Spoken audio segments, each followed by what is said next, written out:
Hello guys, welcome to Pakistani पे reaction. तो कैसे हैं आप सब? उम्मीद है आप सब खैरियत से होंगे, ठीक होंगे और आबाद होंगे। हमारी दुआ यही है आप खुश रहें, आबाद रहें। मेरा नाम है अफान। तो आज हम जानेंगे यार इंडिया वर्सेस चाइना के बारे में। ये आपस में जो है ना बहुत ज़्यादा जो है ना एक दूसरे के साथ पंगा ले रहे। चाइना जो है ना बार बार पंगे ले रहे हैं इंडिया से, लेकिन बचना चाहिए इंडिया से। बहुत जो है ना अभी वो इंडिया नहीं रहा। मैं बार बार कह रहा हूँ कि इंडिया अभी वो नहीं रहा। तो बिना किसी देरी के काउंट करते हैं। बहुत कमाल की वीडियो होने लगी है। तो बिना किसी तरह के काउंट करते हैं 3, 2, 1 एंड स्टार्ट। दोस्तों, पिछले कुछ सालों में चीन भारत की तरफ फिर से आक्रामक होता दिख रहा है। बिल्कुल। लगातार चीन की घुसपैठ ने भारत की नाक में दम किया हुआ है और ये अंदेशा भी लगाया जा रहा है कि भारत और चीन के बीच में एक बड़ा युद्ध ज्यादा दूर नहीं है। रिकॉर्ड देखा जाए तो भारत और चीन के बीच एक ही युद्ध हुआ है जिसमें चीन ने जीत हासिल की थी, और उसी जीत के साथ चीन ने भारत की कुछ जमीन पर भी अपना कब्जा कर लिया था। पर क्या आज का भारत चीन के साथ अपनी दूसरी जंग के लिए तैयार है? दोनों ही देशों के पास आज दुनिया की तीसरी और चौथी सबसे ताकतवर मिलिट्री है। सिर्फ इतना ही नहीं, दोनों ही देश न्यूक्लियर हथियारों से भी लैस हैं। तो क्या अगर आज भारत चीन का युद्ध होता है तो दुनिया में तीसरा विश्व युद्ध भी छिड़ सकता है? सवाल कई हैं और आज हम इनके जवाब देने की कोशिश भी करेंगे। अगर आप भी जानना चाहते हैं कि आज के समय में भारत और चीन का युद्ध हुआ तो कैसा होगा, तो बने रहिए वीडियो के अंत तक हमारे साथ। वीडियो शुरू होने से पहले चैनल को सब्सक्राइब करना और बेल आइकन दबाना। पहले आते हैं पिछले युद्ध जो 1962 में हुआ था। इस युद्ध को समझना इसलिए भी जरूरी है क्योंकि इस युद्ध में हमारी हार का कारण हमारी कूटनीति से ज्यादा राजनीति थी। हम उस वक्त को समझें तो भारत को ब्रिटेन के चंगुल से आजाद हुए तब कुछ ही साल बीते थे, लेकिन हमारी आर्मी के पास दूसरे विश्व युद्ध का एक्सपीरियंस था। भारतीय सेना के ज्यादातर ऑफिसर्स उस वक्त दूसरे विश्व युद्ध के एक्सपीरियंस के साथ जंग में उतरे थे और चीन के खिलाफ इस जंग में असल मायनों में भारत की ही जीत होनी चाहिए थी, लेकिन भारत से गलती हो गई। भारत के उस वक्त के प्रधानमंत्री जवाहरलाल नेहरू हमेशा सेना रखने और सेना की ताकत बढ़ाने के विरोध में रहते थे। इसके दो कारण थे। पहला था नेहरू का गांधीवादी होना और अहिंसा को प्राथमिकता देना, और दूसरा था सत्ता जाने का डर। ज्यादातर जो देश ब्रिटिश राज से आजाद हुए थे कुछ सालों में ही मिलिट्री तानाशाही के कंट्रोल में आ गए थे, जिसका डर नेहरू को भी था। इसीलिए सेना के बार बार कहने पर भी नेहरू ने सेना को अपग्रेड नहीं किया, और जब अचानक से चीन का हमला हुआ तो हमारी आर्मी अपनी पुरानी टेक्नोलॉजी और पुराने हथियारों के कारण मुसीबत में पड़ गई। इस बीच नेहरू का भारतीय सेना के चीफ ऑफ स्टाफ से भी बड़ा विवाद हुआ और ये नौबत आ गई कि बीच जंग में उन्होंने अपना इस्तीफा दे दिया। नेहरू ने इस्तीफा लेने से मना कर दिया, बल्कि संसद में भी इसकी जानकारी दी। इस्तीफे की बात सामने आने से भी भारतीय सेना का कुछ हद तक मनोबल टूटा और चीन को पता चल गया कि भारत में सब कुछ ठीक नहीं चल रहा है। आज का भारत तब के भारत से काफी अलग है। भारत उस जंग के बाद आज तक एक भी जंग नहीं आ रहा है और हमने लगातार साल दर साल अपनी सेना को और ज्यादा मॉडर्न कर लिया है। आइए सबसे पहले दोनों देशों की मिलिट्री को ही कंपेयर करके देखा जाए। भारत की सेना में इस वक्त 12 लाख से ज्यादा सिपाही हैं। साथ ही हमारे पास इस वक्त 9.5 लाख सिपाहियों की रिजर्व फोर्स भी है। इसके साथ ही हमारे पास 67,000 एक्टिव नौसैनिक हैं और साथ ही 55,000 रिजर्व में रखे गए हैं। भारत की वायुसेना में भी अभी 1.5 लाख लोग काम कर रहे हैं और इतने ही रिजर्व में रखे गए हैं। साथ ही भारत की सेना दुनिया की सबसे ज्यादा डिसिप्लिन फोर्सेस में से एक है और लगातार ग्रेट ब्रिटेन, अमेरिका, फ्रांस, रूस और जापान की सेनाओं के साथ जॉइंट एक्सरसाइजेस करती रहती है। साथ ही भारत अपने सिपाही कई यूएन पीस कीपिंग मिशंस में भी भेजता रहता है। वहीं चीन के पास इस वक्त जवाब में 20 लाख से ज्यादा सिपाही हैं और 5 लाख सिपाही अलग से रिजर्व में रखे गए हैं। चीन की सेना में नौसेना और वायुसेना के अलावा 2 अलग ब्रांचेस भी हैं, जैसे कि रॉकेट फोर्स और स्ट्रैटेजिक असॉल्ट फोर्स। जहां रॉकेट फोर्स के नाम से ही उनका काम स्पष्ट हो जाता है।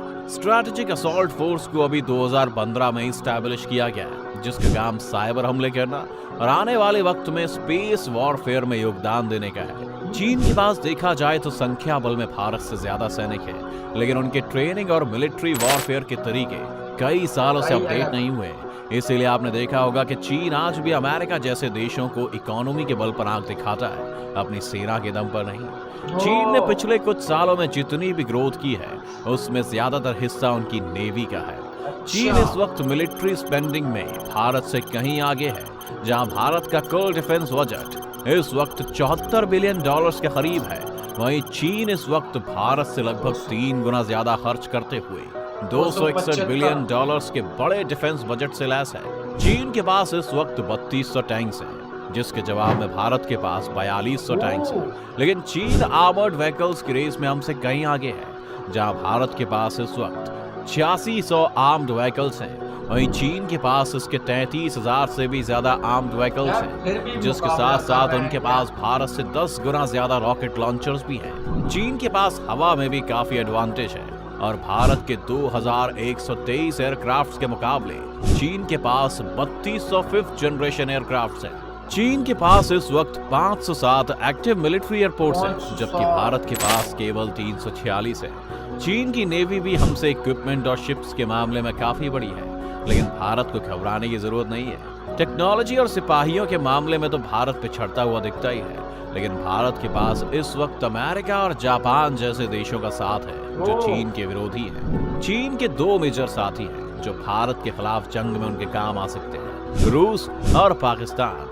रूस के साथ भारत ने हाल में फिर से रिश्ते अच्छे कर लिए और यहाँ तक कि रूस के मुश्किल वक्त में भारत ने वहाँ $100 करोड़ निवेश करने की बात भी कही है, जिस वजह से लगभग ये तय है कि अगर भारत से कोई जंग होती है तो रूस या तो भारत का साथ देगा या चुप बैठ जाएगा। इसके साथ ही पाकिस्तान अभी भी भारत की परछाई से पूरी तरह बाहर नहीं आया है और अगर वक्त आने पर अमेरिका ने जंग में दखल दिया तो पाकिस्तान भी खुलकर इस जंग का हिस्सा नहीं बन पाएगा। दूसरी ओर अमेरिका लगातार चीन से चिढ़ा हुआ है और उन्हें चीन से जंग का एक बहाना चाहिए, जिस कारण भारत को अमेरिका के साथ मिलना लगभग तय है। अमेरिका और जापान के अलावा हमने इजराइल से भी अच्छे संबंध बनाए हैं, जो हथियारों की सप्लाई से लेकर किसी साइबर अटैक के वक्त भारत की कई स्तर पर मदद कर सकते हैं। भारत के पास जो एक और एडवांटेज है वो है चीन की इकोनॉमी। चीन की इकोनॉमी के लिए जरूरी है कि वो दुनिया भर तक अपना सामान पहुंचाता रहे, लेकिन चीन के ज्यादातर शिप्स इंडियन ओशियन के रास्ते से बाकी देशों में पहुंचते हैं। अगर जंग की स्थिति में भारत इन शिप्स को अपने यहाँ से निकलने से रोक दे तो चीन भारत की तट से इतना दूर है कि उसकी नेवी इस बारे में कुछ भी नहीं कर पाएगी और जैसे ही चीन का व्यापार बंद होगा उसे मजबूरन जंग रोकनी पड़ेगी। यानी कि अगर भारत सिर्फ खुद को अच्छे से डिफेंड कर ले और चीन के व्यापार को रोक दे तो चीन खुद ब खुद ही घुटनों पर आ जाएगा। एक आखिरी खतरा जो हमें हो सकता है वो है न्यूक्लियर हथियारों का। इस बात से फर्क नहीं पड़ता कि किस देश के पास कितने हथियार हैं, क्योंकि न्यूक्लियर वॉर का मतलब सिर्फ 2 देशों की तबाही है। लेकिन हमारे लिए अच्छी खबर यह है कि भारत और चीन दोनों की नो फर्स्ट स्ट्राइक पॉलिसी है, यानी जब तक सामने वाला देश न्यूक्लियर हथियारों का इस्तेमाल नहीं करेगा तब तक ये दोनों देश भी नहीं करेंगे। जिस कारण अगर भारत और चीन के बीच में कोई युद्ध होता है तो अनुमान यही है कि वो न्यूक्लियर जंग का रूप नहीं लेगा। चीन जानता है कि वर्तमान समय में वो भारत को जंग में नहीं हरा सकता, इसीलिए वो घुसपैठ और दूसरे देशों में मिलिट्री बेस बनाने के कामों में लगा। लेकिन हमारी बहादुर सेना भी उसे मुंह तोड़ जवाब देने में पूरी तरह सक्षम है। आपको क्या लगता है, अगर इन दोनों देशों में जंग होती है तो आखिर कौन जीतेगा? अपने विचार हमें कमेंट में बताएं। साथ ही वीडियो यार इंडिया जो है ना अब वो इंडिया नहीं रहा यार। मैं आपको क्या बताऊं, अब जो है ना बॉर्डर में जैसे एक मुकाबला हुआ था यहाँ पे, जो है ना चाइना के पास कितनी फ़ौज थी, आपने वो देखा था? चाइना के पास कितनी फ़ौज थी पर इंडिया के पास कम थी फ़ौज बॉर्डर पे। लेकिन इन लोगों ने जो एक दायरा सब बनाया और ऐसे धक्के मार के जो है ना भगाया था ना, वो मुझे वीडियो आज भी याद है कि यार, और वापस ऐसे धकेला था धक्के मार मार के बाहर और लाठियाँ मारी थी, वो मुझे याद है। और दूसरा कि यार चाइना जो है ना, अगर चाइना किसी और मुल्क का साथ लेगा तो इंडिया के पास अभी इतने देश हो गए हैं, इतने ज़्यादा देश हो गए हैं कि ना ही लो पंगा, मैं कहता हूँ। और जो है ना मिलिट्री पावर वगैरह हो गई, हर चीज़ के लिहाज से जो है ना इंडिया बहुत आगे बढ़ चुका है। अभी जो है ना इंडिया जो है ना जंग चाहता नहीं, वो कहते हैं अमन हो, शांति हो। अगर कोई पंगा लेता है तो फिर तो वो मुंह तोड़ जवाब देता है, मुंह तोड़ ऐसा जवाब देता है कि वो दोबारा जो है ना पंगा नहीं लेता। क्योंकि जब ये बॉर्डर पे हुआ था तो चाइना चुप करके बैठ गया था, उसके बाद उसने कुछ भी नहीं किया, क्योंकि उसको पता चल गया अभी वो इंडिया नहीं रहा, वो इंडिया नहीं रहा। तो आपका क्या कहना है कमेंट सेक्शन में ज़रूर बताएं। तो आज के लिए इतने ही, तब तक के लिए अपना ख्याल रखिएगा, बाय।